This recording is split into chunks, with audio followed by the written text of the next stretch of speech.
The price on Amazon is probably one of the most important factors in convincing customers to make a purchase, because it's obvious, the customer can see the price right away, and they can compare it with the competitors. The quality, on the other hand, they can only guess at and only really judge after they've actually bought the product. This is the dilemma faced by many retailers I regularly talk to. They expect top quality at a low price. The low price is so that the customer will actually make a purchase in the first place. The good quality is so that the customer doesn't return the product. But how do you manage to achieve both at the same time? That is good quality and a good price. And that's exactly what this video is about, because here I'll show you a single trick to keep your quality consistent while dramatically reducing your price. Stay tuned. At Asiapro, we operate several offices in China, Indonesia, Vietnam, and Thailand. And our team has developed a pretty clever method for negotiating prices with suppliers without compromising on quality. And I'm going to explain the whole thing to you here step by step. Well, actually, there are really only two steps involved. The first step, and this is the most important one, is a proper product briefing. Without a product briefing, you will always fail. Because what is the manufacturer supposed to produce otherwise? He needs instructions. He has to know exactly what you expect. Ideally, he shouldn't come up with it himself, because if he starts interpreting things on his own, it always goes wrong.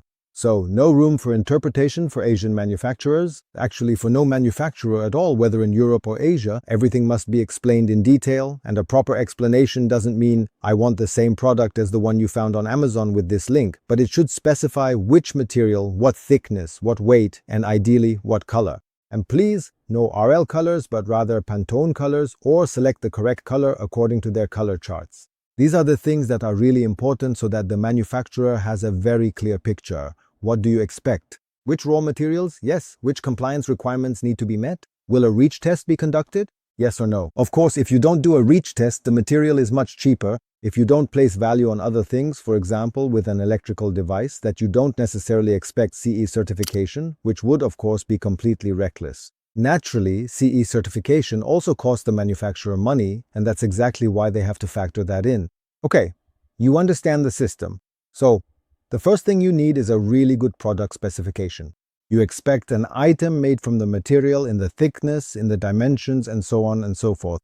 And ideally, you also give them a sample so they can see exactly, okay, this is the original, and actually my task in this case is simply to copy the original in mass production. That would be ideal.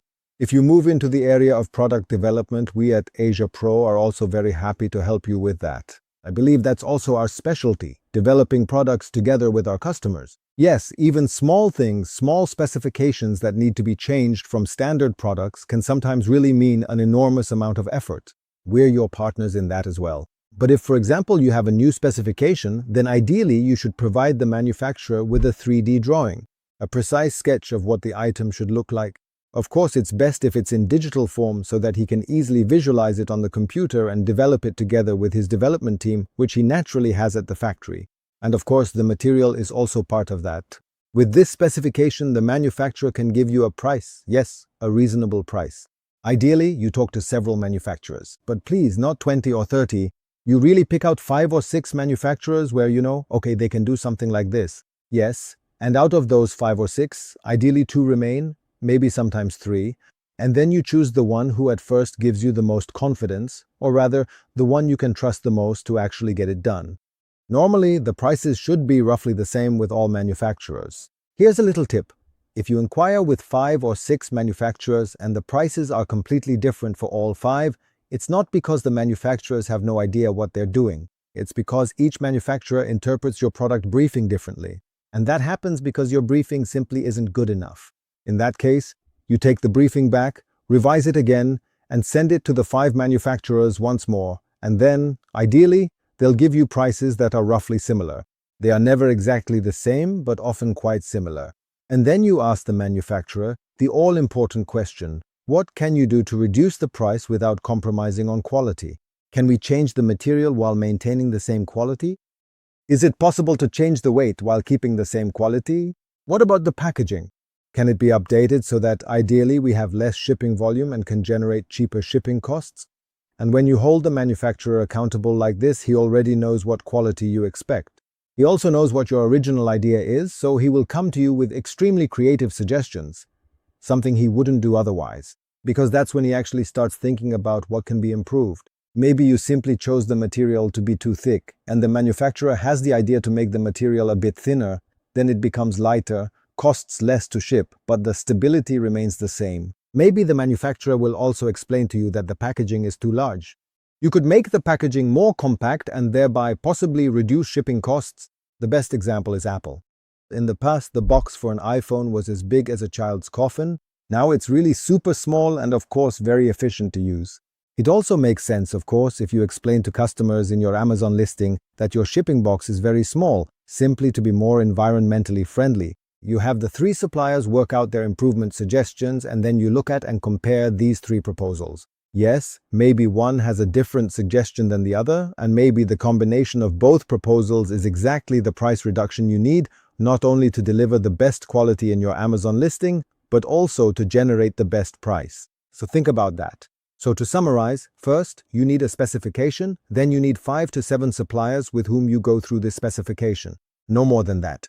Anything else will just confuse you.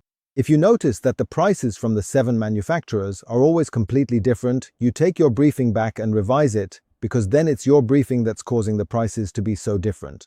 The manufacturer simply doesn't understand what you want, until actually 7, or at least 5 out of the 7 manufacturers give you a similar price.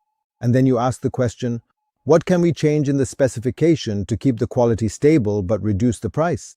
5 manufacturers make suggestions, possibly different ones, and you combine all the suggestions and then present them to your manufacturers and have them give you the final price.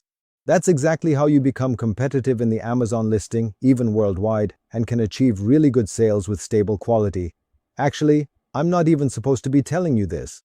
This is actually a business secret at Asiapro, but oh well. I do want to support you a bit, and of course you should deliver the best quality at the best price, because at the end of the day, we have to stick together somehow against the Asian sellers. Let me know in the comments how you communicate with your manufacturers, how you reduce the price and ensure that the quality remains stable. And we'll see you in the next video. Goodbye.